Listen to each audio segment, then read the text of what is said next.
Well, hello and welcome to our front yard garden, episode number 11 in 2024. It's April 19th of 24, and we're going to get started here. It's a Friday morning, a bit cloudy. We're supposed to get a little bit of rain today. High up in the 70s, I think maybe even 80 if we're lucky. And a little breezy right now, but it's actually perfect weather conditions for a video like this because we won't get too much shadowing. It'll really show off the color pretty nicely. We did our backyard video last evening just before we lost the light, and so here we go. We're going to start off as always with our mailbox bed. Our Giacomini clematis is just opening up, I think pretty much for the first time today. It's covered with buds. This thing has been developing for quite a while now, and so we're going to really start to have a ton of color here before too much longer, within the next few days. This other clematis, which is more of a maroon color, has been blooming for maybe 2 weeks now. We've got some seed pods, but there are a lot more buds on there, so we're going to get quite a bit more color coming out of that as the season progresses. Got our pansies still doing well. A little bit of trash here, sorry about that. Every once in a while you see things that you don't really want everyone else to see, but there we are. Other things from the spring so far have already finished up, like our daffodils and tulips. Over here we've got an Asiatic lily, which is doing really well, and some phlox, and I think that's about it in this bed. Typically, as the year progresses, we get some zinnias. Remains to be seen whether we're going to do that this year. We're kind of on a movement to reduce the number of annuals that we have, just to make things a little bit easier each spring. So we're going to see what we end up doing.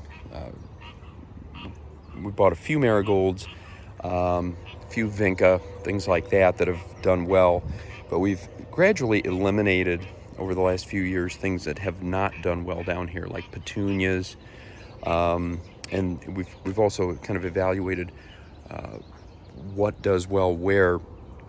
And for example, marigolds have done well through this part of the garden here, where they get a lot of sun, and apparently the soil is just really agreeable with them. But in the backyard, they don't do well, and we're not going to put any back there. Same thing with vinca. It has done very well here in the front yard beds, but in the backyard, not so well. So we're going to avoid that. Now, coming up here to this little triangle garden, we've got really only one change from last week. We still have our creeping phlox, but it's kind of I won't say deteriorating, but it's past its peak. Still giving us some nice color, but it won't be around for much longer. I think I've said before, this has been our best year ever for phlox, and hopefully that will continue to grow and maybe take over more of this garden as time goes by. Also have some nice pansies. These are doing really well, and then we have a little miniature rose, knockout rose, petite knockout rose, has really come out quite a bit since last week, doing really well. And we didn't even end up deadheading this, and you can see some of the remaining buds from last year. Those will just progressively fall off. This is a very low maintenance plant, as are really most knockout roses. You don't typically have to do a whole lot with those. Over here we've got some dianthus, pink dianthus. They don't come out in large numbers like the dark pink ones over here, but they still give you some nice color. It's a little variation on the more typical version here. In this bed, the dianthus are really kind of at their peak. They'll need to be deadheaded once they're finished up in a few weeks, and then they'll come come back later in the year, kind of sporadically. Our tulips are completely done over here, but we still have our pansies. We've had some days up in the 80s where it's really been pretty warm.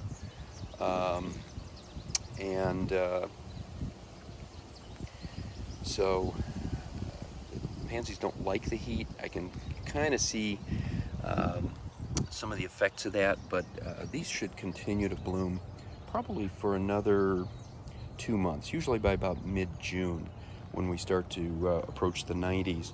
That's about when they're finished up for the year. Other things going on here, we have our Russian sage, which is still kind of developing. It doesn't have any flowers on it. Probably won't for another couple of months, but it's doing pretty well. Kind of needs to be cut back. We have some growth from last year that we've just never deadheaded, but we also have some Asiatic lilies there, irises, just a couple of these that are in bloom at the moment, but some buds. So we're going to get more color before long. One problem spot in this bed is this climbing rose. This thing did really, really well last year. It's not doing so well this year. The biggest problem is the trellis that it's on. So we've had a lot of trouble with this falling over. Anytime we get a stiff breeze, we need to fasten it. We just haven't gotten around to it. Unfortunately, the plant is not doing terribly well, and I don't know if that's the entire problem or if it's just gotten black spot, but it's lost a lot of leaves, not putting out a whole lot of buds. It's got a few over here, but this one was a real winner last year. Put out a lot of beautiful red flowers, but so far this year it's really been kind of lagging. And one little thing that comes up every year is this begonia. We had several others along here that had come up year after year, but they're I think the deep frost that we got a couple of years ago killed all but one of those off. But this will keep growing and give us some nice little red flowers eventually. And we've got this huge clematis with these 5 or 6 inch wide flowers on it, growing up amongst all these climbing roses. Now these are red in color. We had some really pretty blooms a few, maybe 2 weeks ago, and they're all done now.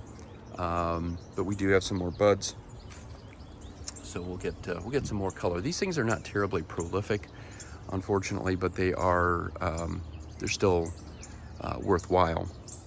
More irises over here, and then as we move over into the shaded area, we have our hydrangeas, and they are putting out the first little buds. It'll be another month before they're in bloom, but we'll get nice pink and blue flowers out of those. Coming up here to the porch, we have our lemon and orange trees.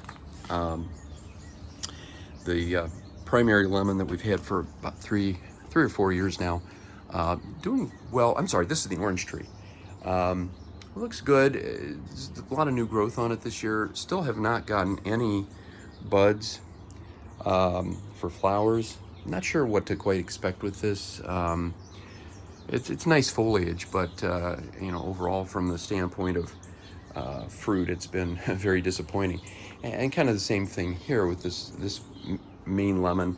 It has a lot of new growth on it this year, but so far no flowers at all. We bought this little Meyer lemon last year. It's had some trouble of its own. It lost all of its leaves. Most of those have come back, but even with the new leaves, it looks like it may have a little bit of a parasite problem, maybe a fungus.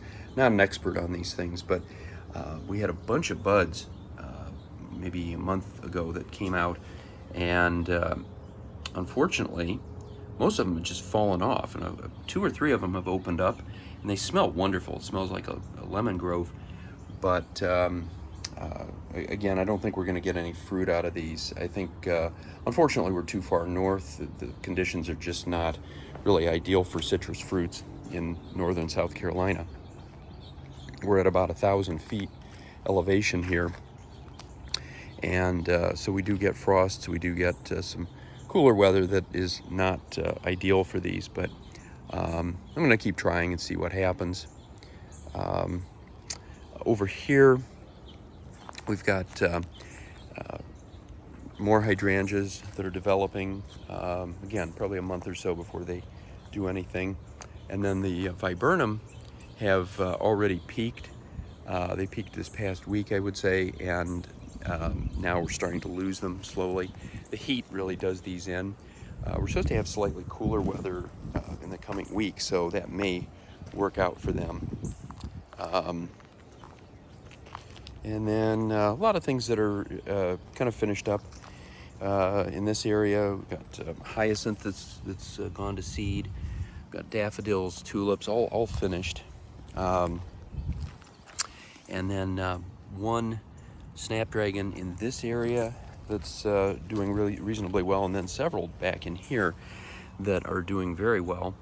We put these in about 3 years ago. They you know, the ones that I'm showing you have done well, whereas ones that we put in between have really not come back to any extent, with the exception of this one little one right here. But that's about it. So it's kind of typical with these. You know, sometimes they'll come back for a couple of years and then they dwindle, unless they go to seed and start to spread out. But a lot of times you end up having to replace the plants eventually. Again, more views of the viburnum. Still giving us some beautiful color, and they probably will for another week, but progressively we're just going to see more and more of the petals falling to the ground, sadly enough. And then over here, we've got the last remaining tulips. They're just about finished, these Darwin tulips. Probably because they were in the shade, they were the last ones to open. And so just kind of enjoying those a little bit. But this will be the last week that we see any tulips. It's also interesting to see the transition in, you know, from season to season. And when you're watching these things on a weekly basis, it just seems like it happens so quickly. You go from, you know, we started these videos in February, and there was hardly anything out at that time. The only thing that we had on our first video was a few daffodils and maybe a hyacinth or two, and then we were just kind of showing off what was going to come later on. And you know, it doesn't seem like that was that long ago, and now all of a sudden all the early spring stuff is gone. Here we are at mid-spring, and even those are peaking and starting to go away, which always is always kind of sad. I absolutely love this time of year.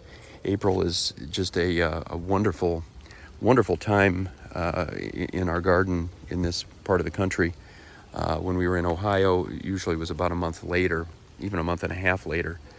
But here we have in this bed, again, more viburnum. These are more shaded, so they're kind of hanging on.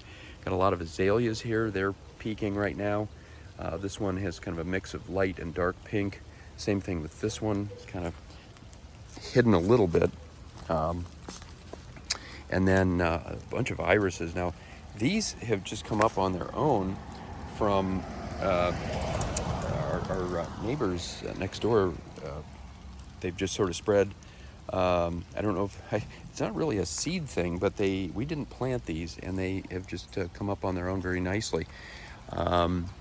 So just a little different type of bearded iris. Most of the ones that we have are the darker blue or purple. These are the white and lavender color. Absolutely beautiful. And then the big showy part of the front yard are these knockout roses. We have 5. And I'll tell you what, we did not spend much money on these. They all came from Walmart. 5 plants, probably total was maybe $100, if that, about 3 or 4 years ago.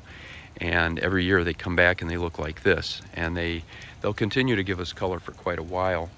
Right now they're really at their peak. And they don't have any scent to them, but they more than make up for that with the color and just the overall beauty. Some more irises here. They're just putting out their buds now. And then our butterfly bush here. My wife and I have talked about this. We're not sure what to do, what's going to be the best approach. It's kind of gotten so big right now that it's a little out of control. It's got a lot of branches that are more or less non-functional or dead. It does have leaves up top, but a lot of growth down at the base. And what we may end up doing is just cutting the whole thing back. We haven't decided on that yet. And sometimes there's not an easy solution to some of these things. Cutting them back would make a huge difference in this bed. But if it gave us more flowers, it would be worth it, because ultimately that's our goal. So we're still in kind of a holding pattern on that one. Coming up to this big bed in the center of the yard, we have our what's remaining of our grape hyacinths. These bloom about 2 or 3 weeks after the regular hyacinths. They're all done now. They've just gone to seed. I'm just going to leave them there for the time being. Got some nice, beautiful purple phlox behind those. This little white plant here called candy tuft, and these are doing really well. They'll continue to bloom for another probably couple weeks. Another spring flower. Not a real common one, but it's very pretty. It's nice to mix it in with all the other colors. Pansies through here still doing well. This little blue flower, I got the name of this a few weeks ago, and now I've forgotten it already. If any of you have any comments on it, please feel free to educate me, because I've forgotten what that is. But it's a really pretty flower.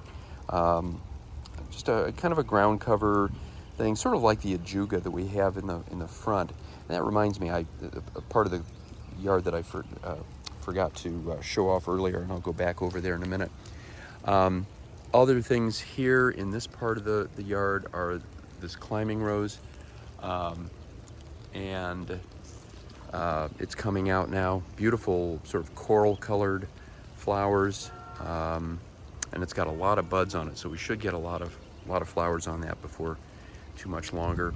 And then just in the past week, our 3 big knockout roses here have really taken off. We have the light pink, the dark pink, and the coral over on the far side. This one peculiarly is, I think the roots are just sort of falling over, because this plant was upright in the past. It seems to be, as it's getting heavier with blooms, I think the weight is dragging it down. So that's something we're going to need to kind of hold up with a trellis. But if we come around, you can kind of see all these colors. Now this coral one is a little more of a hybrid. You don't see this color in knockout roses very often, and so for plants that are a little bit more uncommon, a lot of times they have a little more trouble. So it's not as robust. It doesn't have the numbers of flowers that the other plants have, but it's still doing very well, and giving us some beautiful color.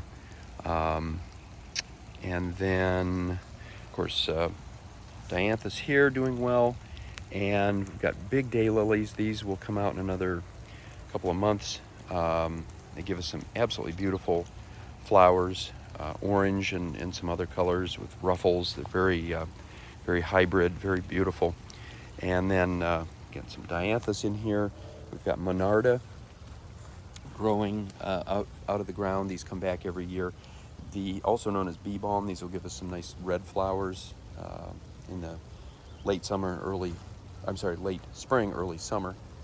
And then all these Asiatic lilies and Oriental lilies growing up through here. Another month or so before we get color out of those, but they're huge, and they are some of them are obscured already by the roses. So that's something that we're going to have to work on to let everything grow together, not have any one thing dominate too much. When we put these in, the knockout roses were much smaller, and they weren't so dominant like they are now. So, and that's even with deer having chewed on them over the winter. They kind of got cut back a little bit, but they're still crowding out the lilies. So we're going to have some work to do here. I'm looking again at this root ball. This whole knockout rose has just fallen over. So we're going to have a lot of work to do as the year progresses. But for today, we're just showing things off. And as you can see on the ground here, we're getting a little bit of rain, a little bit of sprinkling. That's what we're supposed to have most of the morning. And so that's it for April 19th. We'll be back next week. Hope it's sunny wherever you are. And until next time, happy gardening.